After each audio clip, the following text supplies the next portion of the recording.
যেখানে ভালোবাসা সেখানে কখনো থাকে না কোনো আশা। গভীর হয় যে যেখানে ভালোবাসা সেখানে থাকে না কখনো কোনো আশা। কেউ কি জেনেছিল শ্যামকে ভালোবেসে রাধার ভালোবাসা কাহিনী হয়ে রবে।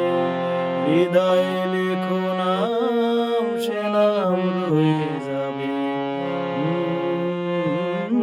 যদি কাগজে লিখো না।